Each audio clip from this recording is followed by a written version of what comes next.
สบายดีท่านผู้ชมมื้อนี้ข้าพเจ้าได้มีโอกาสได้มาล่ำอยู่บ้านโคนหยวกหรือว่าบ้านโคนเนาะอ่าทางเจ้าภาพเพิ่นก็ให้มาจอดเรืออยู่ท่ากองเขื่อนดอนสะลัมเนาะอันนี้แม่นน้ำไหลลงจากกองเขื่อนดอนสะลัมเด้อท่านผู้ชมเด้อยามแห้งท่านผู้ชมบรรยากาศยามแล้ง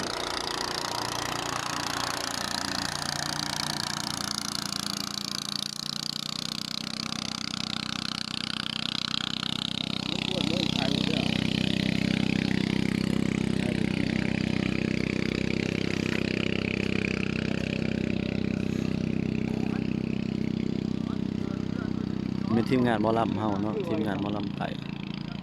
อันนี้เป็นเขื่อนดอนสะลัมหรือว่าเขื่อนเซโฮงเนาะ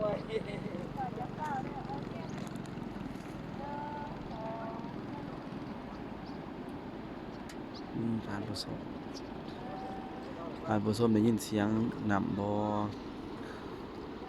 ให้เราปลาอนุนกแอ่นหลายๆพี่น้องนกแอ่นอยู่หน้าน้ำเนาะหลายงามแฮงพี่น้อง